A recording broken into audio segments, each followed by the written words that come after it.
Well, good morning, everyone. Welcome to Keystroke POS Live. I'm Jay Restuccia. Joining us today is Nick Von Gundel. Today we're going to begin the first part of a series on Keystroke Toolbars. And I am going to mute most users at this time, just to cut down on any background noise, but I will unmute later in the presentation here. Again, I'm Jay Restuccia, and we're going to discuss the Keystroke toolbars. Today will be the first part in a series of discussions on our toolbars and toolbar editing and macro functions.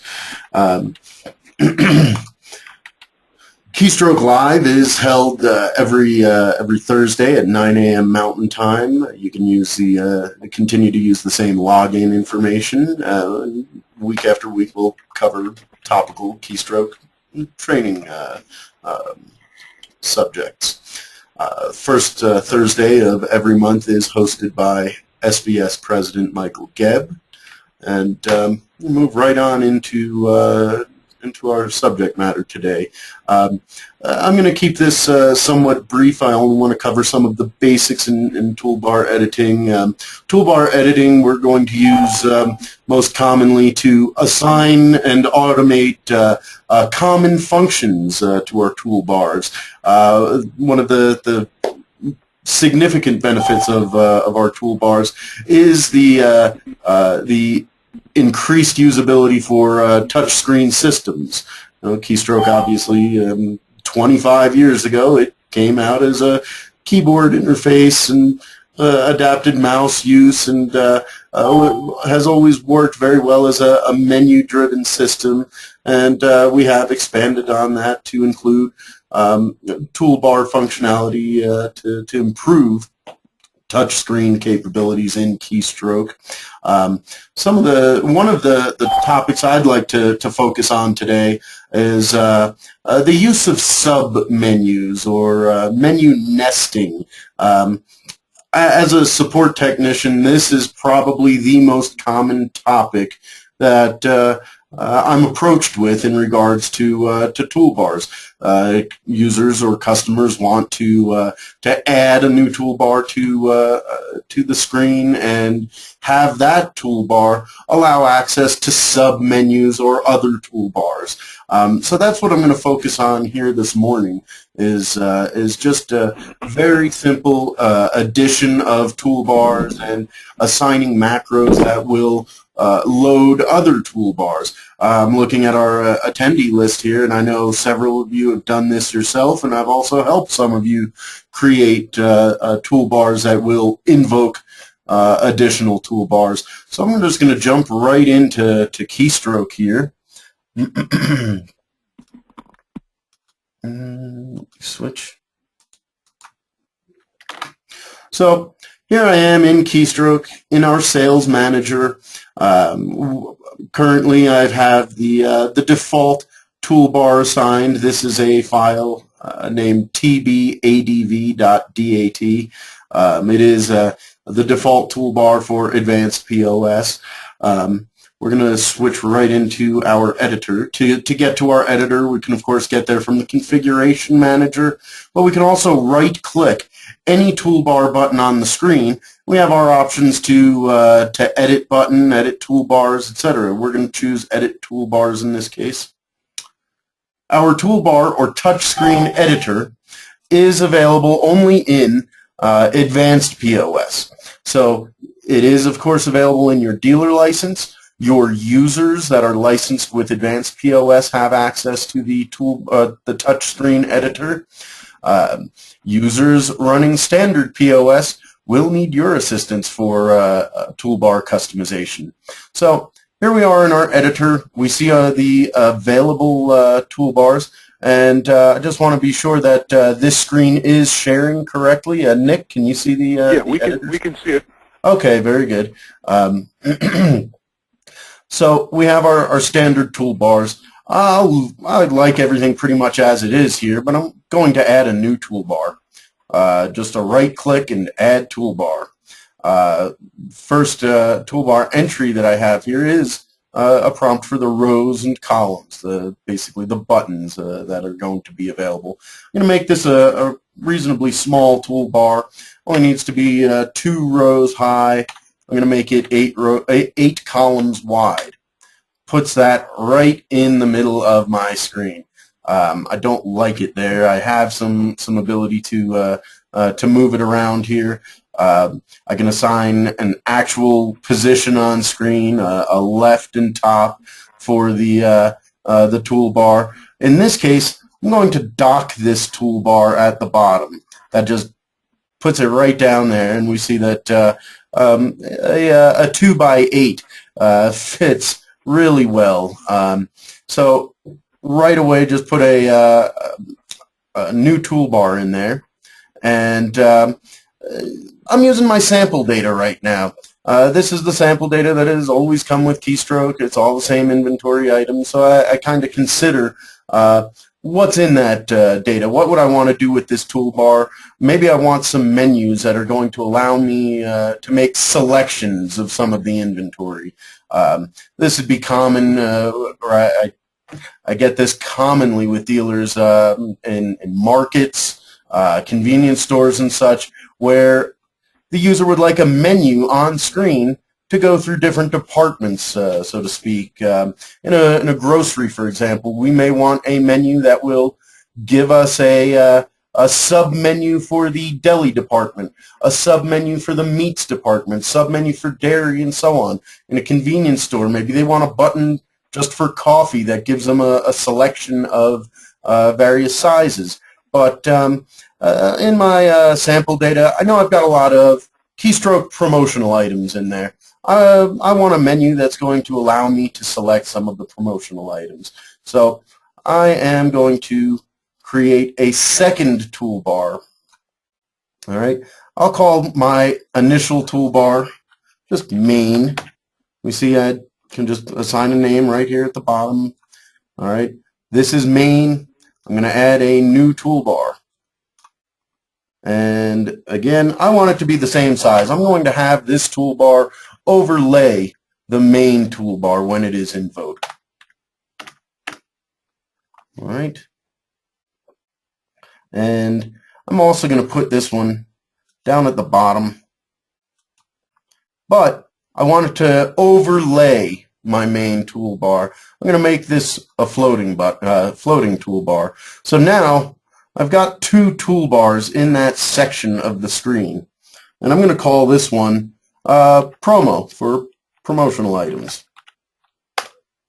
So now I want to differentiate between these two, because now as I switch back and forth, I can't tell which is which. So I'm going to make my main. I'm going to do a little modification on main. I'm going to modify a button here. I'm going to make this button. Oh, mouse is giving me better surface. Okay, I want a button that's going to call out my my promo toolbar. So I'm going to go ahead and right-click a button and choose Edit. This button is going to call out a new toolbar. All right, a macro that I would use for that, I have a couple that I could actually use. I have a toolbar on, a toolbar off macro. For a purpose like this, I like toolbar toggle. Just we'll turn it on or off depending on its current status. All right, and I want to toggle the promo toolbar. And I will actually call this button promo, so it's clear to me that that button will be used to call out another toolbar. All right, let's just have a quick look at what that looks like and how that that works. All right, let me change some availability of these toolbars.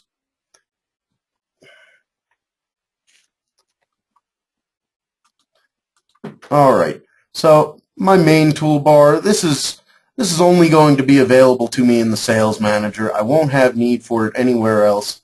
So under the restrictions, I'm actually going to adjust the availability and visibility of the main toolbar for all modules, and I'm only going to make this both available and visible in the Sales Manager under TRN. Right?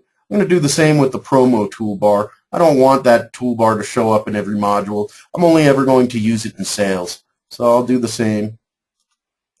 And in this case, I don't need that to be visible right away because I'm going to call it out. So I'm going to disable the visible setting. That's good enough for now. Just to demonstrate here, I'm going to save. I'll go right back into Keystroke.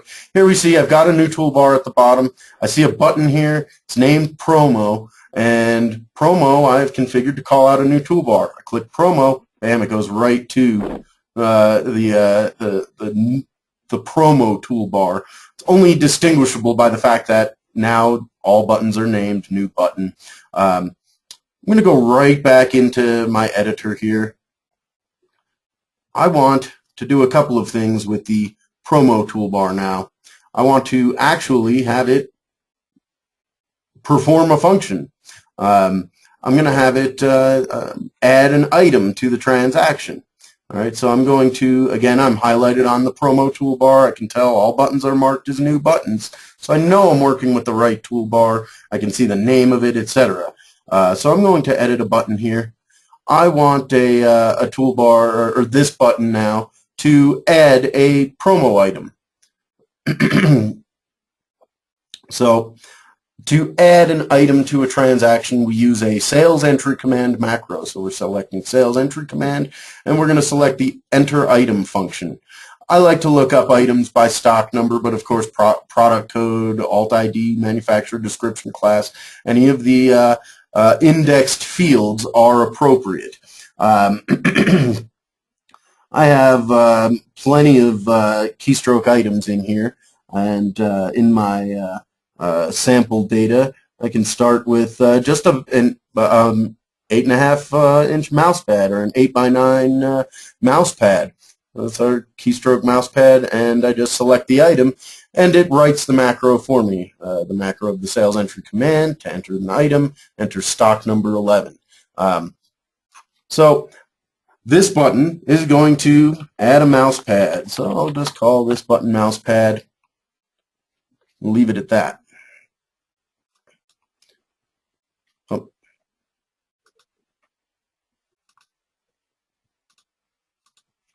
Okay, so now I have my mouse pad button, and again its macro will add that item to the transaction. Well, this still leaves me on the promo sub-menu. What if I want to get back to my main menu? I want to toggle off the promo menu, and I can include a macro in each button to do that. After a button is used, it could toggle off the toolbar, but I'm going to dedicate a button to turning off this toolbar. The toolbar will remain up until I choose to close it, and I'm going to use the same toolbar toggle macro. And again, the toolbar, I named it Promo, and I will give this, we'll edit the name of the button, we'll call it back to main. So now the promo button, or the promo toolbar, has a button to actually add an item, as well as a button that will turn the toolbar off. I want to save and go right back to my sales manager here. So here I'm back on my sales manager screen. All right, I'll proceed to a sales invoice screen, and here I want to select for my promo items. Well, obviously I only have one promo item now, but just put it right on the transaction. Of course, these additional 14 buttons I have here could be all configured to use their own items. They could be configured to call out further submenus. There's really not a limit to how many layers deep we can go. I can have a button on this menu call out another menu, a button on that menu go another level deeper, and so on. But if I'm satisfied selecting from this menu, I've got my back to main. That'll turn that right off. Let's say again, I'm in my sample data. What else do I have in here? Got an awful lot of office supply items. in there. So maybe I want a toolbar that's going to allow me to select from some office supply items. I'm going to go ahead and add another toolbar. Again, I'm just kind of breezing through this quickly. I'm happy to provide copies of toolbar files that demonstrate this as well. I know, as I said, I've done that for several folks already. Again, I'm going to put this down at the bottom of the screen. It's going to be a floating toolbar, so it overlays.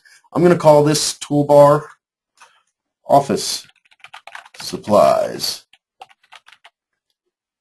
All right, and now I want to go right back to my main toolbar. Now I want a button that's going to call out the Office Supplies toolbar. Again, very simple toggle macro. So I'm going to use my toolbar toggle macro, and I called it Office Supplies.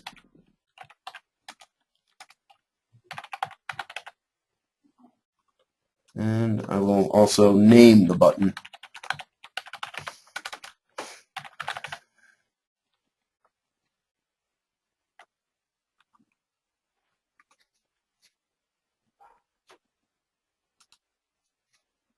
That looks horrible. I don't like that font a bit. I'm going to modify it, or modify that text. 2 lines ought to look a bit more appealing. So I've got an Office Supplies button. It calls out the Office Supplies toolbar. On the Office Supplies toolbar, let's configure it to add a few items. Again, the macros to add some items to the transaction are a sales entry command, enter item, and we select an indexed field. I'll start right away with my 11-inch writing tablet right at the top, and it is a writing tablet. Content with that.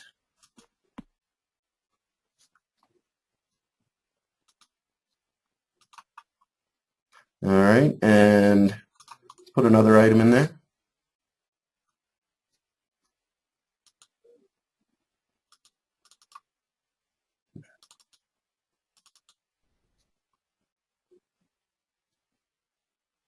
Take a ballpoint pen,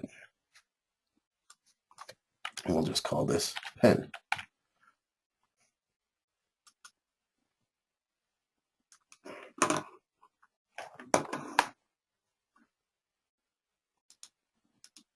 And again, I want a way to exit out of my Office Supplies toolbar and get me back to the main menu. All right, so I'm going to, again, put in a button that's going to toggle off the Office Supplies toolbar. It is toolbar toggle, Office Supplies.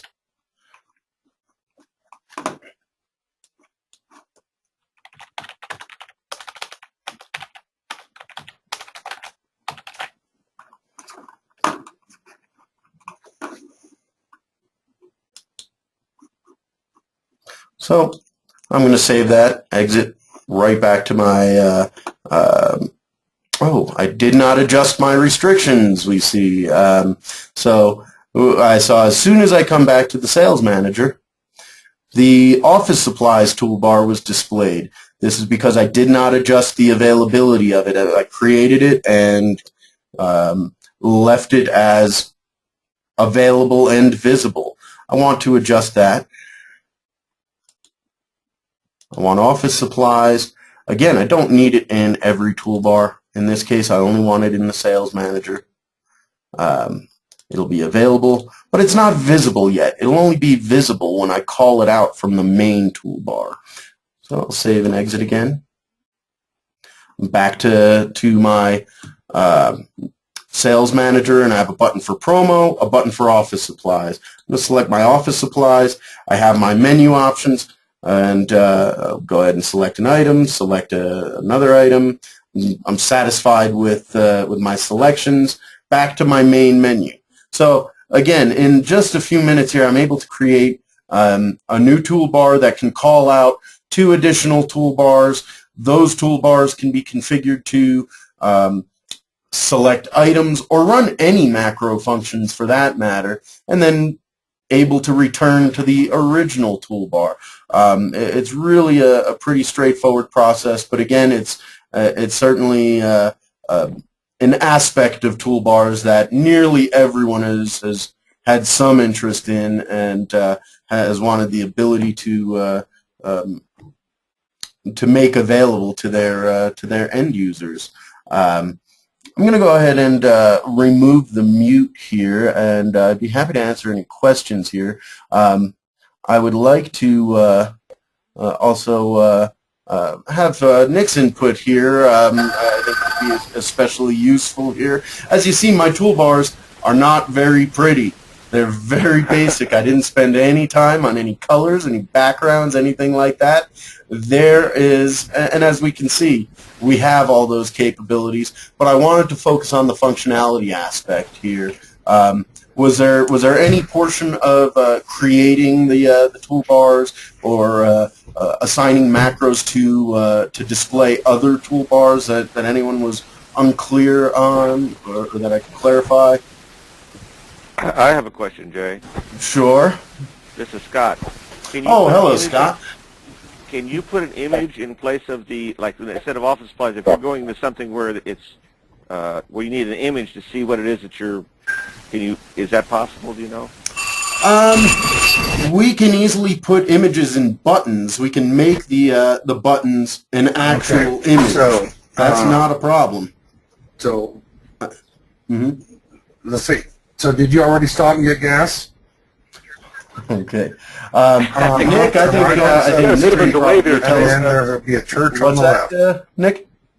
Yeah, I can Okay? take that. And right after the church, before the canal, turn left again. We need to mute everybody, Jay. Yep. I'm going to go ahead and Randy's mute the conversation again for just a moment here, and I think Nick can expand upon the especially the graphic capabilities. So the graphic capabilities. What was that, Nick? Right to the button editor. I think I accidentally, unintentionally muted you there for a moment, Nick. Could you? Okay, if you can right-click on the Visa button. Sure. We can show how you can add a foreground graphic. Okay, so here we are. A little bit of a display delay going on. We've got some traffic or something on the connection. You're good. Okay. And if you can show them where that foreground graphic comes in, maybe click the Advanced button editor in the bottom right first. This is typically what you're going to see when you're from the toolbar. Right. From the toolbar editor, if you right-click on the button editing capability, you'll see this screen. We get and the advanced, you can see the foreground graphic is visa180.gif, and that file comes from, if you can click on the click browse on the button. browse here. There's a certain location where these files need to be. It's in our Keystroke folder, right under KS Images. Right, it's under KS Images. And this is where we keep all of our graphics that can be used in any of the toolbars and pretty much anywhere else in Keystroke. We've got a wide variety to choose from here. Now, we've also got some other ones we'll get into later that allow you to leave text on a button and have a background graphic that makes the button look a lot more attractive than our standard gray that we use here in our example. If we can go ahead and clear this here, Jay. These are now, once again, these are foreground graphics. They would right over the top of any text that you would have, I believe, on a button.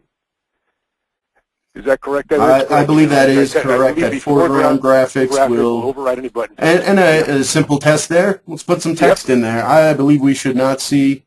Oh, so in this case, we are getting a little bit of resizing there. So this is, in fact, a foreground graphic. Yeah, typically you don't want to use the text with the graphics then. There is a way, I believe, using the methods under the foreground graphic to adjust that. Okay. Oh, under method, yes. Stepped continuous height only. This is, these are some features that, go even beyond just some of the standard text. Again, if you're going to have a foreground graphic, don't use text on it unless you've got your graphic shaped so that it fits in a split button screen, if you will. So if we go ahead and clear out of this, Jay, if you want to switch over, go to Configuration Manager and show them our new appearances. Yeah. Feature and select one of the new standard toolbars that we're going to ship as options that people can select from in version 7.15. Okay. So new to 7.15 is the whole set appearance settings. And what we can do here, just not going into this in detail, but just clicking on the toolbar file option, we now have some pre-installed, more colorful toolbars that you can choose from. And let's try the B3 rct.dat file. All right, so here we have both a preview. The preview is just a JPEG file. These, yeah. And now we did change a little bit on the way that this list is populated here. I believe this list is populated from the files directory. Is that it, Nick? I know it's. I believe it is. Yes. It is the files directory. So now toolbar files can be copied into the Keystroke files directory. In fact, files has its own subdirectory now for toolbars. Copy in whatever toolbar files we like. Those toolbars appear on this list in appearances. When one of these toolbars is selected, if it does not already exist in the toolbars directory in your data folder, it will be copied over. I'll go ahead and I'm going to select this so we can really preview. Go ahead and select this one, then go back to the sales manager so they can see it. Yep. So we'll save that and right back to our sales manager. And we've got definitely a new toolbar here. Go ahead and click on the keyboard button there. Let's go ahead and select the keyboard, on-screen keyboard. And there we go. This is an example of just one of the different styles of toolbars we're going to be shipping right out of the box for your end users to select from. And you can come up with these background graphics. These aren't foreground graphics. These are actually background graphics. If, Jay, you want to pick any one of those there. Let's go ahead and edit a button. And again, I'm going to go to Advanced. Yep. All right. So here, yeah, we do see we do have button text. I think that's an important distinction. That's here. just the letter J, right? Yep, just the letter J in the button text. Background graphic, you're not going to have that split button effect. Right. Because you've got a background graphic and any kind of text will overlay right on top of the background. And this is where we have the selection of the different button colors and styles right there in the same directory format. Now, I used a pretty cool little utility that one of our dealers showed me. He designed some pretty cool looking buttons for one of his end users. It's a product called Crystal Button, singular. If you go to crystalbutton.com, I think it's about a $39 product, and it specializes in button graphic editing. And there's lots of templates to choose from to start with, and then you can modify them with lots of different characteristic tools for brightnesses, for different kinds of clarity. I mean, there's a lot of different options in there to work on buttons. It's not like Photoshop. It's not a full-on graphics editor. It does, once again, specialize in editing of buttons for things like menus, navigations on websites and web buttons and so forth. And inexpensive and works just does exactly what it says it does. Gives you the ability to edit some pretty cool graphics for use on buttons. Once again, that's a Crystal Button and pretty inexpensive. That's really all I had to talk about. Great. Yeah, and you're only limited by your imagination on what you can do with toolbars and colors and backgrounds and what pops up when. That's very true, and both Nick and I have seen numerous examples that some of our dealers have created that really exceed what or really push complexity. I can say is that they really get into complex levels. I think earlier I mentioned as an example, in terms of invoking other menus. Yeah, in a convenience store, I saw a toolbar once where it was just a button for coffee, and that coffee button really just spraying out a whole set of features, and regular decaf, latte, etc. And then let's go to sizes. Let's go to options: sugar, no sugar, cream, etc. You really can take this out to very complex degrees, and as I mentioned, I don't think anyone here has yet found a limitation to how many layers deep you can really go. I don't think there's a limit there. I've seen a toolbar file that literally had, let's look at one of these toolbars here. I'm betting that we're using maybe about 10, maybe 12 toolbars here. I saw one. In fact, we might have a guy here that may have done that. I saw one that had something like 70 toolbars in there. 70 toolbars. Something around there, and it did take a while to load, and of course we've had to, I know that things like that had been submitted, and we've made, Michael Gebb is accommodated with fine-tuning and adjustments of loading toolbars to accommodate that sort of thing. But yeah, the complexity that you can expand to really is unlimited. And again, I really just want to make this just a brief introduction to adding toolbars, and again, calling out toolbars. And right in this example, in this standard toolbar here, is the example built in of the on-screen keyboard, where it's simply a button that calls out another toolbar. It calls out the keyboard toolbar. So again, it uses the same familiar toolbar toggle macro to invoke the keyboard toolbar. So very useful macro features here. I am going to go ahead and remove the mute, and I'll go ahead and remove the mute. I'm happy to answer any questions that you may have for us. Hey, Jay? Yeah. This is Joe Russo. Oh, Joe, what can I do for you? Hey, how you doing, Nick? Morning, Joe. Hey, on this new version, does it automatically resize the sales screen? Because on the older version, it didn't. It does not automatically resize. This is determined based upon some of the parameters that are used. And let's focus Hey, Robin, on that's that. Randy. Can I talk to Cindy, please? Change that. Give me a No moment. hurry. Need to meet Randy. Yeah, done. So it is based upon the parameters of the toolbar, and there is a logic to it. But sometimes I like to say that logic doesn't really become apparent until you figure it out, especially when we're dealing with multiple toolbars on the same screen. Let me go ahead and pull up the keyboard. We know that when our keyboard is displayed on screen, it does resize. Essentially, it comes down to the docking. We need to dock a toolbar for it to cause the screen to. Muted. I think I'm muted. Unmuted. Yeah, I had to mute everybody because I didn't know who it was, and I muted you really quickly. Sorry about that. Gotcha, no problem. Yeah, so again, the resizing of the keystroke screen is dependent upon the docking of toolbars in fixed position, and it also depends on how many what toolbars are in a given location of the screen. More often than not, I find the solution through trial and error.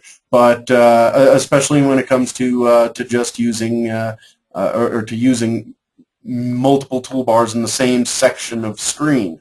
But as a general guideline, if the toolbar is docked, it's going to cause the screen to resize. If it is in a fixed position, it's typically going to overlay the screen.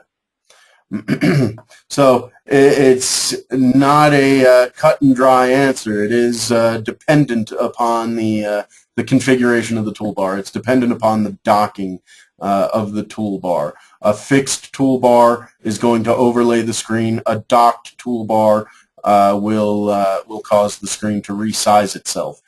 In the example that I had used, I had one toolbar that was permanently docked, and it was always displayed. As I invoked the other toolbars, those toolbars just floated over the main toolbar. All right, so the screen remained resized because the one toolbar, the main toolbar, remained docked at the bottom of the screen the whole time. And that allowed me to continue to overlay one toolbar over the other. I'll go ahead and so you have to resize the sales entry screen. You have to resize. Oh, okay. So do okay. I'm sorry. Okay. What was that, Joe? I have a question. So you have to resize the sales entry screen if you have a fixed. Well, I played around with it, but I cover up the bottom of the sales entry screen, so I want to be able to change that and resize it. Right. And let's go back to the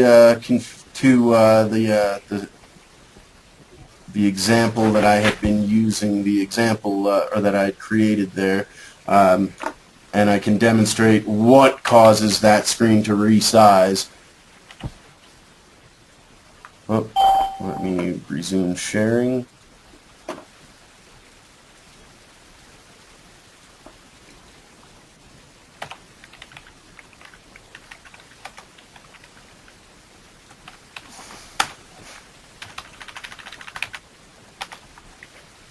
All right.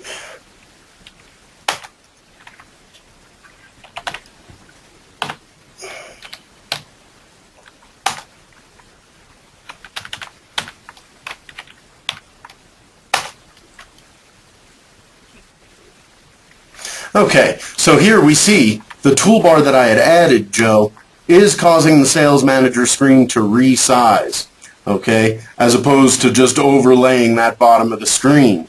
Let's show you how I did that. We see that my main, and again, I named that the main toolbar, that main is docked at the bottom. I'll go ahead and I'm going to set it to a fixed position. All right, now it's going to put it right back in the center of the screen. I'm going to move it down. First, I'll move it to the left and top, I believe 80. Yep. So here we see that it's now in the same exact position. However, now it is not docked. It is in a fixed position. I will save and exit. Takes me back to the sales manager, and now we see that sales manager screen has been overlaid with the toolbar.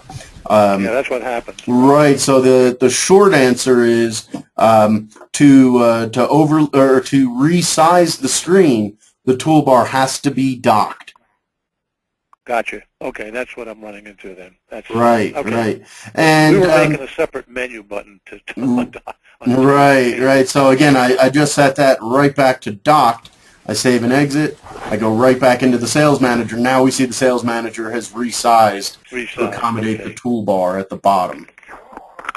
So it is a matter of whether the toolbar is fixed or docked. And here's a great example of sometimes you want that toolbar to overlay the screen. Prime example is our trans search. You know, here I click the trans search and it expands that menu and it overlays onto the screen. So you know, it's useful for a function such as this where I'm just selecting a toolbar function and I don't need to see what's on the screen. Now, where I'm selecting some items to add to the transaction, I probably want to be able to see what's on the screen. I want to be able to see what's being added to the transaction. But we've got some functions that we don't necessarily need to see the screen. We can put that in a fixed position. It'll overlay on the screen, and yeah, it's again the differentiating factor here is docked versus fixed. When it's docked, the screen is going to resize. Did anybody else have any additional questions about today's material? Sounds like everyone received everything I had to deliver well today. I'm of course happy to answer any questions anybody has. If you just want to give us a call, any of our support staff will be happy to help with customization or any questions regarding the toolbars. Again, this is the first part in an ongoing series. Next week is going to be hosted by Michael Gebb. I believe there will be further discussion of toolbars and macros. And thank you all for coming today. Nick, anything additional that I may have overlooked or that you'd like to add? Nothing I can think of, Jay. Fantastic presentation. Very good. I'm glad you could all join us today. Like I said, anybody has any questions, please feel free to give us a call. Thanks.